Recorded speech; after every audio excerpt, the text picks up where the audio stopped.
Good afternoon. I'm Dara Bunjon. I'm the food enthusiast here at Jamer Living. I'm a food writer, food stylist, PR maven, and a frustrated baker.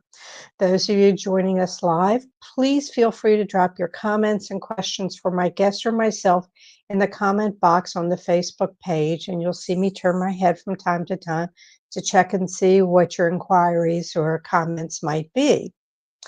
Today's guest is Chef Nicky Meatballs Serafini. And yes, we will be talking meatballs, wildwood, sauce versus gravy, and more.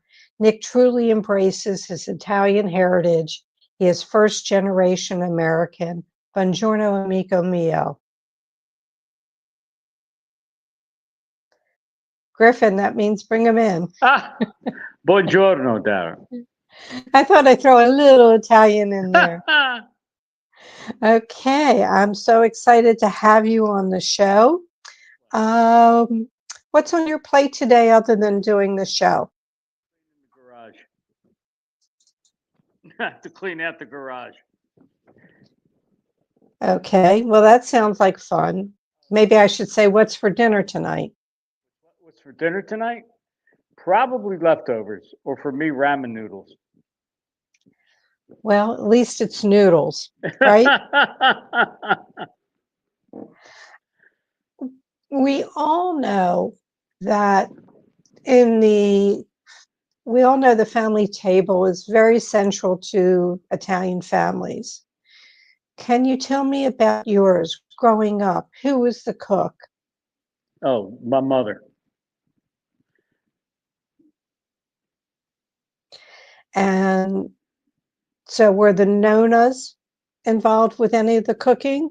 Well, unfortunately, I had lost one grandmother when I was an infant, and the other grandmother throughout my childhood lived in Italy. So my mother was a surrogate on the two. Okay. And your family was from Bruzio? Near the Abruzzo, yes, Adriatic? ma'am. Yep. Okay. And growing up in Baltimore, I think what I found is your father really didn't want to live down in Little Italy. He wanted to assimilate into the U.S. That's correct. He was in Italy. He was it was post World War II. He was very frustrated. He and his family started several businesses. There was no cash to be paid. He was just in total, he was just frustrated with Italy. When he came to this country, he wanted to make sure that he was fully Americanized, and he brought his family up, in the American fashion. Not to say that we didn't have a lot of Italian culture in the house, but for whatever reason, unbeknownst to me, he didn't want to settle in Little Italy with the rest of the Italians.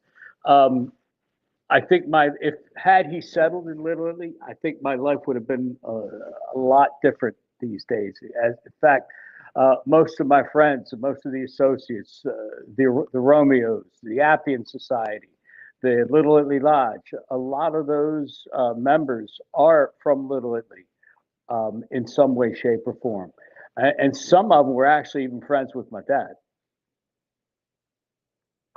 Well, I'm trying Oh, just oh, oh, everybody. and the Italian American Civic Club. I'm sorry, I have to mention them.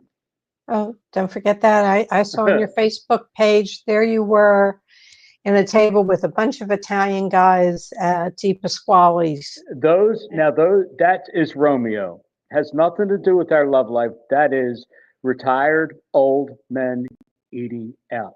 And you can credit Pete Minaldi for coming up with that. Well, sounds good. I have Bunch to of fun. figure out and one for women eating out. Well, no, he did one. Oh, Cleo, okay. classy ladies eating out. He's pretty creative. Okay. So let's go back. Don't worry, folks. We're gonna go to the meatballs. They're coming up. At 16 years of age, you were working here in Baltimore in Sorrento Italian Market. That is correct. That's when you really first start getting the taste for food and wine. Yep.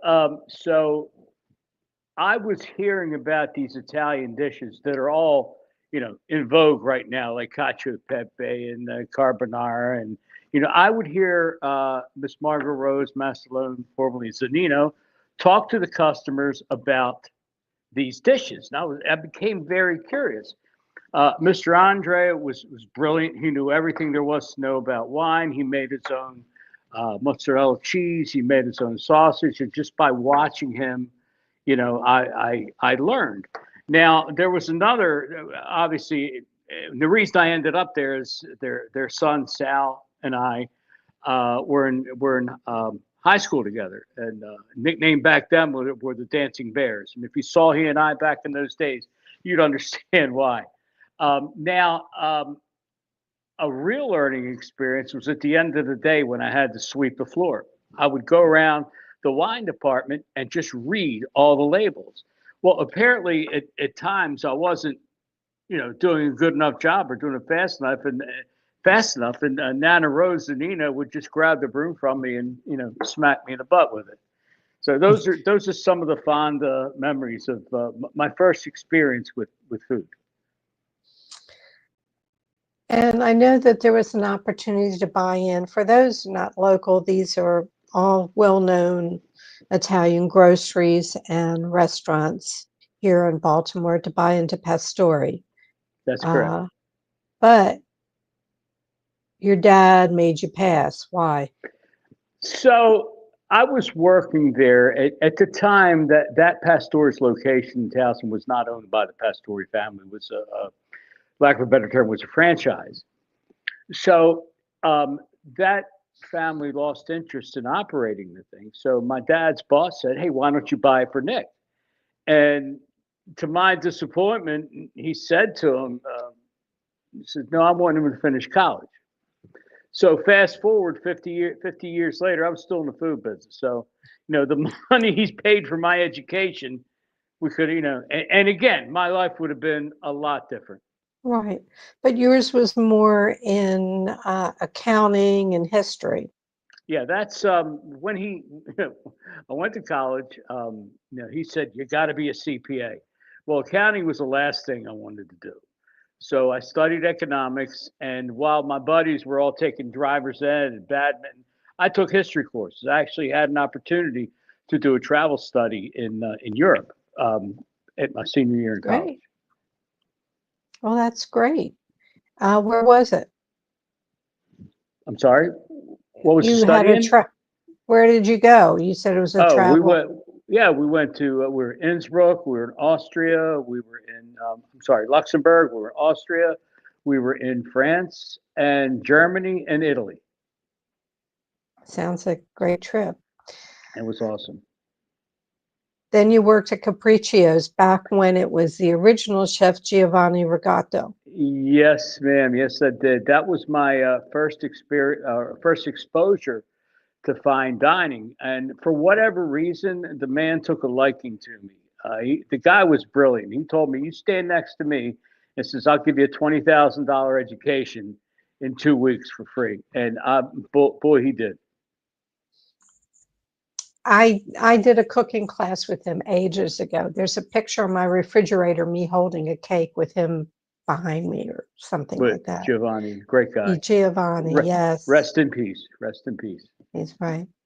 So, you worked different jobs here in Baltimore. You worked River Watch, which was River Watch and Marina.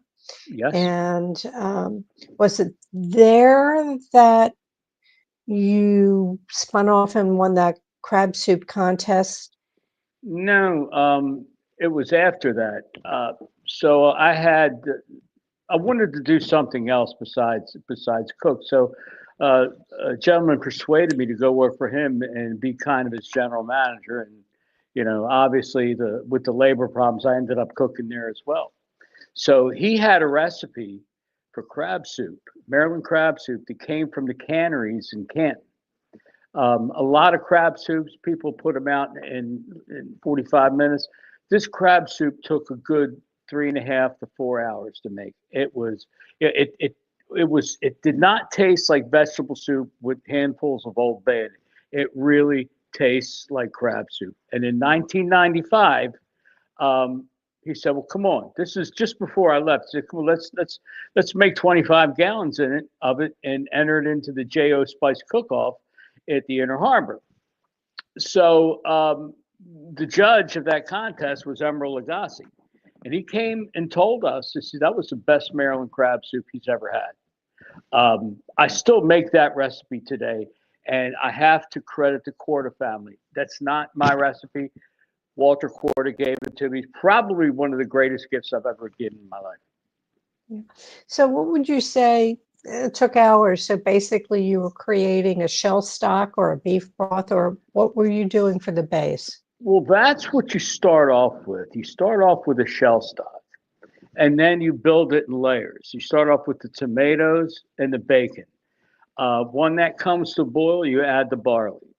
And then you start adding the vegetables in order on top. But you got to give them time. You got to give the tomatoes time to cook out. So if you get a crab soup that's like bright red, it's going to taste like tomato soup or vegetable soup. But it ends up becoming almost a brownish. That means the tomatoes will cook through, all the sugars will come out. The stock is nice and rich.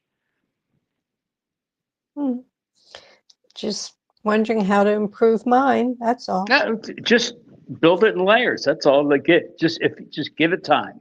Give it time. Okay. And I actually have posted the recipe on Facebook. To me, recipes are no secret. Recipes are gifts. They're meant to be, they're meant to be given and shared. Exactly. They're meant to be shared. Because after all, that's how you get them.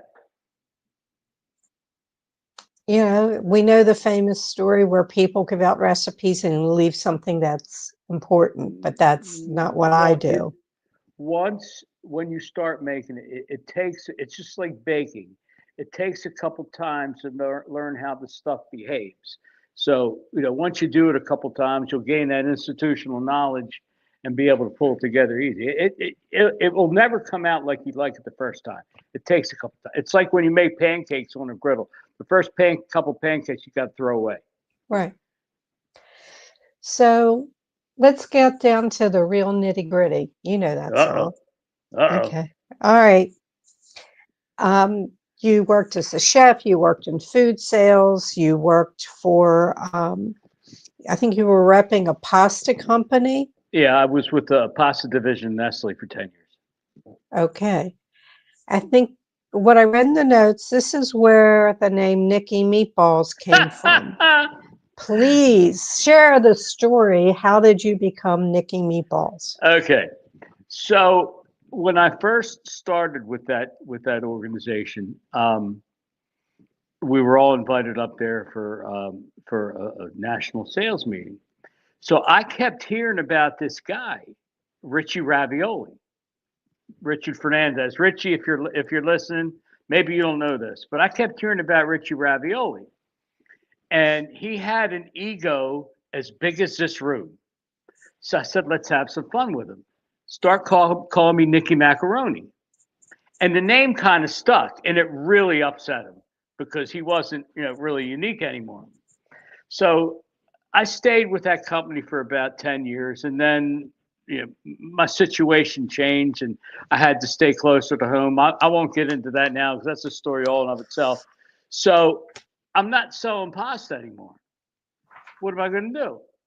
So I remember in our rookie year, everybody goes to the National Restaurant Association show in Chicago. We're sitting in a restaurant. There's 20 of us there, and the president of the company, Joe Farrow, is sitting at one end of the table, and he yells across the table at the top of his lungs. I don't know why he picked me. He said, "Hey, Nick, aren't these the best meatballs you've ever had?" And I'm like, I kind of looked at him and I tasted it. I said, "Wow, they are good." So mine are not this good. So from that day, I sought out to make the best meatballs I ever could. So that's how the name Nicky Meatballs stuck. Now, having made meatballs before, I never cared enough to make them good. It's just okay. They're going to be an appetizer. Some boom. Here's a meatball. But a great meatball is tender and it's flavorful and it's I don't know. It's an experience. You can't overcomplicate it. A lot of people use beef, pork, and veal. I use straight beef. There's no reason to use anything else. Just make one stop. It's interesting. I felt like I had to do my due diligence on meatballs before this because I don't really make meatballs. They come frozen. They're good enough for me. I'd rather have a meat sauce than a big meatball and spaghetti. Right. But that's just personal preference. Right. So, yes, some people, they usually do 50-50 right now, which is 50 beef, 50 pork. Mm-hmm.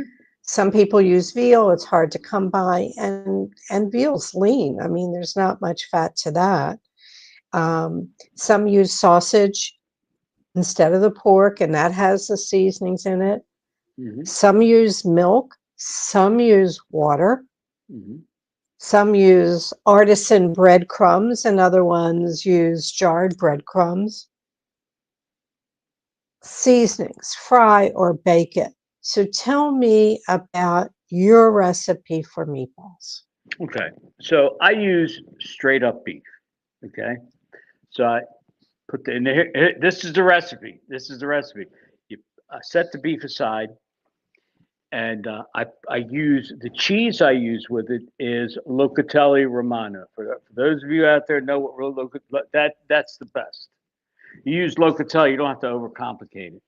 So what I do is could be stale bread, could be fresh bread, Italian bread, whatever, and I put enough milk in that for it to soak and for the bread cubes to become soft. Now, why milk? If you use water, what happens to water when you heat it up? It evaporates. Nothing stays behind. With the milk, you have some of the flavor and some of the fat that stays behind. So anyway, milk. So in that, I put the eggs, chopped Italian parsley, salt and pepper. Onion? No, I don't. Like I said, I try to keep it simple. I don't use onion. I very, very seldom use garlic because the Locatelli Romano cheese is going to overpower everything. If you use a lesser quality cheese, you use garlic for extra flavor. And then what I do, I mix the meat with the French term is with the panade, and just gently mix it through till it's completely incorporated. And you can feel as you're mixing that meat that it's very tender.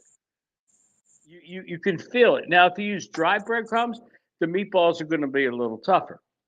But using that method, you can actually feel as you're working the meat and mixing the meat through that is going to be tender. And that's one of the secrets to a great meatball.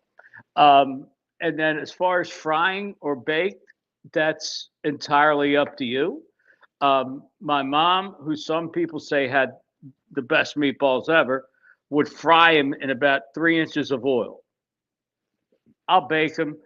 Some people cook them right in the sauce. Now, if you want that crust on the outside, you got to do something else to them before you put them in. That's a slight addition of flavor, and it's a texture thing.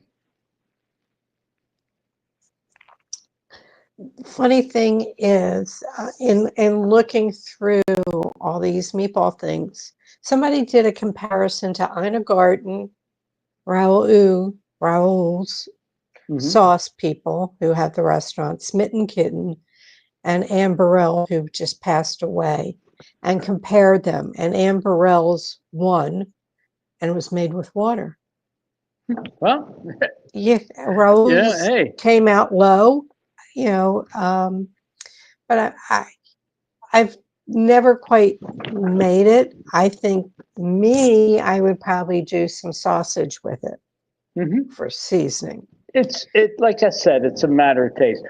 When people ask about my meatballs, I tell them I make the second best meatballs you've ever had in your life. What are the best? The ones you make. the ones your nonna makes, the ones your mother makes. You may find something from these meatballs to, hey, let me try that with mine as well. It's food. Food is just a learning process. Right. And it's Always. like in anything, if I go to a home, their chicken soup is different. Right. And chicken soup covers many, many, many Italian, Greek, Asian. Everybody has a chicken soup, and it's all going to be different, and it's all going to taste good, usually. Absolutely. So the other thing with meatballs is how you serving them. Are you serving them with or without sauce? If you serve them with sauce, it's going to take on the characteristics of the sauce. That's where the breadcrumbs come in. So that's if you cook it in the sauce. No, it's if you cook it and then put them in the sauce. Because to me, what's that? No, okay, because I would tend to think that the breadcrumbs have already absorbed through the milk, but they're still absorbing. Exactly. So the meatballs are going to take on the flavor of the sauce. That also affects or the gravy. That also affects the flavor of the meatballs. Which brings us to the next subject. Uh-oh. Uh-oh. I knew you were going to do that. Okay, go ahead. Just to let everybody know, you were just up in Wildwood, hadn't been there for ages. And the discussion came up about sauce versus gravy. And you brought up certain facts that it is always sauce, though gravy is a regional thing. It's probably gravy, it's more Northern Jersey, New York. There are jarred sauces called Michael's of Brooklyn, original Jersey gravy, Italian gravy, Little Italy and Bronx Italian gravy, Arthur Avenue. Sort of like subs or hoagies. We're subs, they're hoagies. People call them grinders. Some people call them torpedoes. Some call them Spuckies up in Boston. Hero sandwiches. Hero, right, New York. So explain to people why it's not gravy. Okay, as long as there is Philadelphia, New Jersey, and New York, there will always be gravy, no matter what we tell them. Okay, so if you go to Google Translate and do from American English to Italian, and you punch in gravy, the translation is sugo, which is also Italian for sauce. If you do the same thing for French and type in gravy, sauce comes up. Okay. Now, the French had a gentleman named Auguste Escoffier. He was the father of modern classical cooking. Gravy doesn't appear in his book. Okay.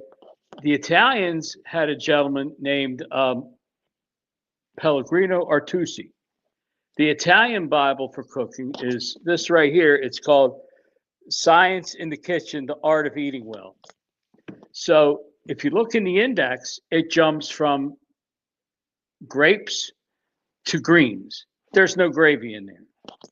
So what happened in Wildwood, we went to a restaurant called Duffinitti's. Real old school, nothing fancy on there. So, I got chicken parm that incidentally doesn't exist in Italy. So I'm eating and I said, wow, this is good. So the owner, her name was Trish, comes up to the table and I said, Trish, everything was fantastic. This is the best restaurant sauce I've ever. And before I finished the sentence, she said, gravy. And I said, Trish, I don't care what you call it. It was good. You make it, you eat it, you name it. So you're never gonna get those people to change. You're never going to get No. New Yorkers, Philadelphians, and New Jersey. You're never going to get them to change. My grandmother was born in the same part of Italy. The woman I knew as my grandmother was my mother's aunt. As a child, I remember her calling it gravy. I've just always been brought up as sugo or sauce. Right. So what was unique about Dufanetti's tomato sauce? I think you start calling it Jersey Red. I called it Jersey Red, just to find a happy medium. What was unique about it? I mean, she told me exactly how she made it. It just had a natural flavor. It didn't taste too sweet, wasn't too acidic. She said her secret is canned Jersey tomatoes, which I haven't been able to find. The best I can do is California or Stanislaus tomatoes. So she told me Jersey tomatoes. She cooks the sofrito, carrot, celery, and onion separately, cooks the tomatoes down, seasons them, salt, pepper, no oregano, just a little bit of basil. Then she puts the sofrito into the tomatoes, cooks it for a while, lets it cool, and then runs it through a hand mill. And that was it. And I can see why it would taste the way it should. Generally, you just leave everything in there. Cook the carrot, celery, and onion, or whatever else you put the aromatics, cook them, and just like you kind of smash them down with the whip. You said oregano. I was speaking to someone who had a restaurant in Little Italy that's not there anymore. They said, you don't put oregano. No, Italians, you nope, don't you put do it not. in reds. Nope, no. I'll be honest with you. I don't even use basil. I don't put garlic and I don't put basil in. Not because I have an aversion to it, but if you use good quality ingredients in the beginning, you really don't need it. The sauce that I've been making, I do one that's my mother's sauce, how she would do it, because that's what I grew up with. But the one that I follow is Marcella Hazan's, which was a 28-ounce can of San Marzano tomatoes crushed with your hands. You take an onion, cut it in half, put in a half a stick of butter, some salt, and let it simmer for about 40 minutes and throw the onion away. And there's your sauce. Yeah. That sounds like my mother's crab sauce. Which we can get into that. You, when you were in Wildwood, you went to Johnny Longhot's? Oh yeah, I had to. I had to stop there. I love long hot peppers. I didn't even get a cheesesteak. I got the roast pork, broccoli rabe, sharp provolone, and long hots on it. In fact, I didn't even eat it there. I ate a couple onion rings. I brought it home. I ate it for breakfast the next morning and brought the other half home with me and ate it the day after we got home. Was it the Taylor pork roll? No, it's a roast. It's a roast pork. Generally, like I said, I don't like to make assumptions, but I think generally the Taylor. Well, no, they eat it all day long. It's a lunch and breakfast thing. That's kind of like, I guess, Canadian bacon. But no, this was a pork roast. This was roast pork, broccoli rabe. It was like heaven. Yeah. I said the Taylor pork roll because that's a North Jersey and South Jersey thing.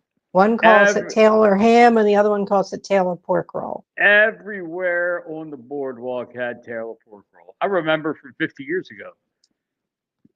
I remember from Atlantic City, the summer of 19, and I worked there. Absolutely.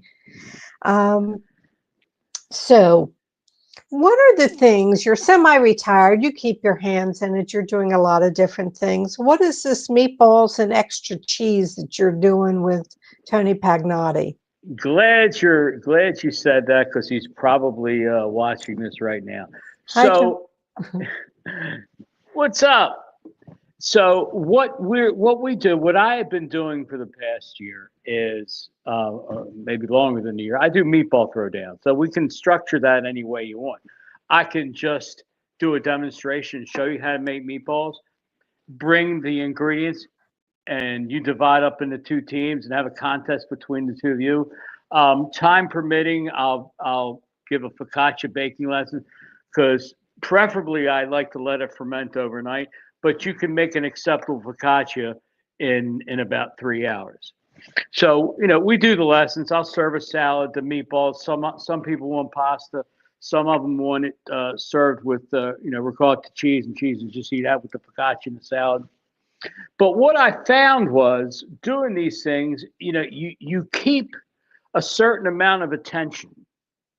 And then people, some of them haven't seen each other while they go off on their own and they talk. So Tony was doing a thing called LOL, laughs over linguine.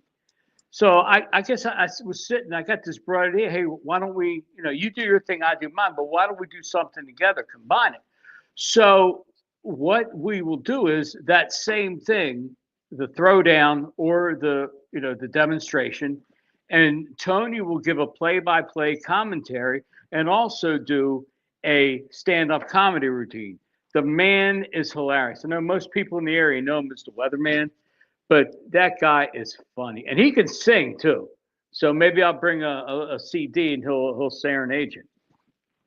Mm. Yeah, but Tony's a good. We actually are in every Italian organization known to man together. We're in the Civic Club. We're in the Romeo, that's informal, the Appian Society, the Sons of Italy Lodge, and it all goes back to one person. And he's done it on his podcast before. You better see Santo. That's Santo Grasso, my brother, my patrone, one of my closest friends. So what should I know about Santo? What should we all know about Santo? Everybody knows Santo. Santo's the gentleman that asked me to make him the tripe, which he said he loved it, but he's one of the gentlemen in the Romeo. He's always sitting at the head of the table. So a great human being. I think last year the Sons of Italy gave him the Christopher Columbus Award for his involvement in charities and Italian functions. I mean, he's like Sam Santo. He's like the Energizer Bunny. He never stops. Okay. Now, you're keeping busy. You're doing the cooking classes. You're doing meatballs and extra cheese with Tony Pagnotti. What is this I hear about your mortadella sandwich? Oh, so, and she's going to hear this, but my wife, God bless her, there's no human being on the planet that could put up with me. Okay, I'm a very difficult person to live with. Anyhow, this woman, before she and I met, I mean, she's a pot roast lady, if that. All of Yeah. a sudden, I turn her on to mortadella. So she loves this sandwich. So it's on schiacciata bread, which is a thicker focaccia split horizontally. So it's mortadella, arugula, um, stracciatella, which is a filling for burrata, marinated tomatoes, crushed pecan, balsamic glaze, and no, I'm sorry, crushed pistachio, balsamic glaze, and olive oil. Now, see, now you're making me hungry just describing it to you. I'm hungry. I'm hungry. I have a pork chop thawed in the refrigerator, but I'm just feeling tomato saucy again. There's got to be. We might do pasta. I think I have some Marcella Hazan sauce, but that's quick to put together. All right. You know, people question, when should I use fresh pasta versus dry pasta? Can you give any insight on that? They are two completely different, um, different types of food. It's a different texture. It's a different cooking time. There's really no rule to that. Most of the rules, and a lot of people don't abide by it. It's the type of sauce you're using should determine the cut of pasta. Like in Italy, the only thing they use angel hair is they break it up and put it in soup. Over here, everybody wants everything on angel hair.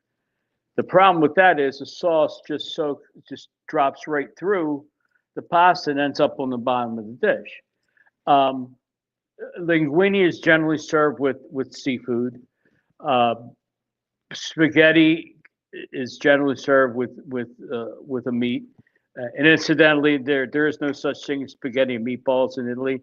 They will serve you meatballs and they will serve you spaghetti, but never will you find them on the same plate, except one dish in Abruzzo. It's the spaghetti with polpettini, little tiny bite-sized mushrooms, similar to what you find in Italian wedding soup. Um, Short pasta, generally it's all matter of preference these days. So there's no rules anymore. Well, no, it's just some people Yeah, go, well, why would I want the dry if I have fresh? it's different, completely different. Completely different. All righty, now let's see. Anthony DeSantis, looking good, sounding great. He's leaving you Tony a DeSantis, comment. say hello, Ocean City. Hello, Ocean City. Down the ocean, Horn. Uh-huh. All right. We're at the point where I ask these questions at the end of the chat. Okay. What was your ultimate culinary fail? You know,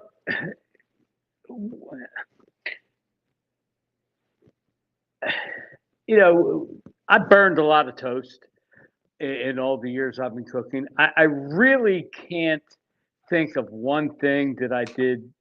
Everybody makes mistakes, but to call it ultimate or epic, I what I do is too simple.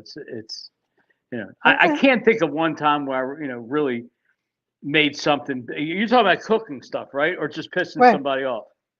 Cooking. Oh, okay. No, I can't think of any ultimate Okay. fail. Yeah. All right. Burn the sauce, maybe. I don't know. What are two things that are a must in your refrigerator? Yeast and some type of fruit, generally berries. Okay. Doesn't refrigeration affect yeast? Yes, it preserves it. Okay, but freezing it, no? I mean, you could freeze it, but I use it too fast to freeze. Okay. It, No, it because puts it. Go ahead. does it make it dormant? It freezing puts it to sleep. Refrigeration preserves it. It's Okay. weird. The worst thing you can do with bread is refrigerate it, but the best thing you can do with yeast is refrigerate it. Okay. All right. That's a learning point for me because I froze some and it was gone. Hmm. Arrivederci yeast. I think it really all depends on the yeast. I use a French yeast. Get it from Amazon. It's called SAF, SAF, SAF Red, and it comes Okay. it comes in a 1 pound container, and I use that in about 6 months. Okay. If you could wake up tomorrow morning with a new talent, what would it be? Artist, Artist, painting, everything. art. Artist, everything. The artistic ability is a talent that I admire most in others, and I have none. None. I can't draw a thing, anything. But you play music, then didn't you? Aren't you a Well, musician? yeah. Well, that's a skill, um, but that kind of was shot to what, courtesy of a surgeon on the Delaware shore. Okay.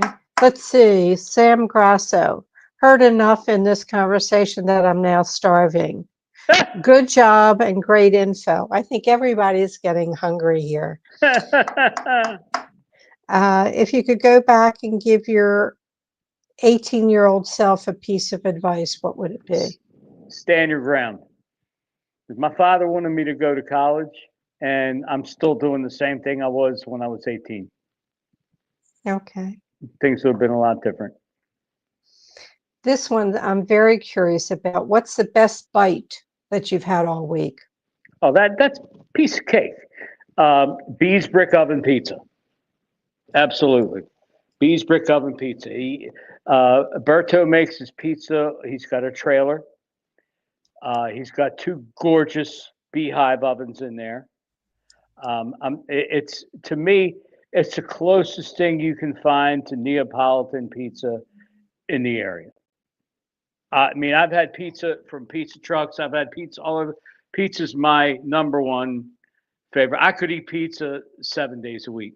In fact, if he's somewhere this weekend, I need a pizza because Okay. I have a meatball throwdown Saturday night at the Charm City Moose, but I'm not going to eat any meatballs. I want pizza. Bees brick oven pizza. Okay. Bees, if you're ever in Pikesville, give me a call. I think it's You a hear that? truck. Yeah, yeah. You hear that, Berto? Pikesville, next stop. Okay. And Arlene Mursky saying, good show. Thank you, Arlene. All right. Now, the final question. Nick, what didn't I ask you that I probably should have?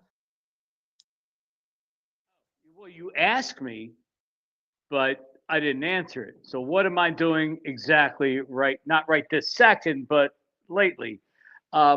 So I work 3 days a week as much as I can for a pizza dough manufacturer, commercial bakery, and Italian distributor, which is incidentally the only one left in the state of Maryland. Everybody else is gone. Pastore's is gone. Who else is gone? Yeah, I mean we're it. So we are a family-owned Italian commercial bakery, pizza dough manufacturer, and specialty distributor. So shout out to the Amadeo family. Okay. Arlene, I think he just answered your question because Arlene came and says, where does this guy work? Oh, I think she meant, where does this guy work? Okay. Well, that's what I do part-time, but the meatball thing, I come to your house. Okay. All righty.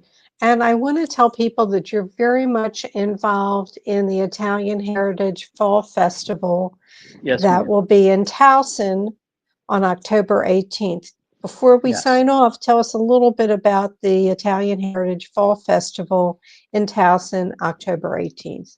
Excellent. So that at one time was the Columbus Day Festival, and for some reason we can't call it Columbus Day anymore, for whatever reason.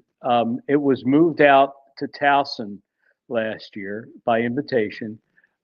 There are independent food vendors there, and Bees Brick Oven Pizza will be there. Di Pasquale's will be there. I can't remember the rest of them, but it's a fall. We'll have winemaking demonstrations. The entertainment this year are the illustrious Minaldi brothers, and guess what? Our paisan Dave Capozzoli and Great Train Robbery will be there also. Terrific, terrific. So everyone, how to reach Nick. He has an Instagram. It's known as, it's all come up here, known as Nick Serafini.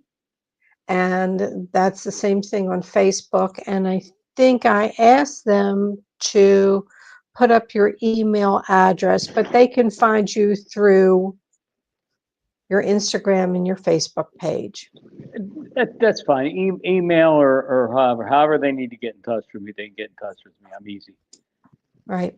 So everybody's going to stop watching. They're going to go look in the fridge and see, what can I eat? A good meatball sub would be great if somebody could deliver it. A good pizza would be great now. Some pasta. Absolutely. Nicky Meatballs, thank you so much. Right there. Yes, Team Meatballs. We're all set. Thank you so much for joining us and getting us all hungry. We appreciate that. Well, you have a wonderful day. Thank you, Nick. Bye now. I have a couple of announcements to cover, and let's see if I can still read it without the glasses. We're going to go here. All right. Next week's guest will be Mike McLeod, founder of World Food Championship. It is a visionary marketing. He is a visionary marketing entrepreneur focused on making food sport a long-term, fun-filled legacy for the culinary industry. The World Food Championship, WFC, is the premier food sport competition globally since it debuted in 2012. It's seen competitors from almost 40 countries in every state in the U.S. Anyone can enter, from home cooks to Michelin star chefs, simply by qualifying for a golden ticket at official qualifiers. The grand prize is life-changing money, with $150,000 on the line and over $450,000 in prizes total. This year's competition will take place in Indianapolis, October 16th and 19th. So if you can't make the Towson event for the Italian heritage, go up to Indianapolis. You can watch. Should be a great show. I want you all to feel free to reach out to me via my email, which is food@jmoreliving.com, or at Dara Cooks on Instagram. Give me a follow. Or on Facebook. I do have a Facebook page called the Food Enthusiast. You can sign up for J More Living's free bi-monthly This Week in Baltimore Eating newsletter. Just go to the website, jmoreliving.com, where it says connect. Click on that, and then you can fill out the form. All shows are immediately archived in video form on J More Living's Facebook page and jmoreliving.com. We truly appreciate it when you share a show with friends and family. Feel free to go back into our archives and enjoy past shows. May your plates always remain full. I hope to see you next Thursday.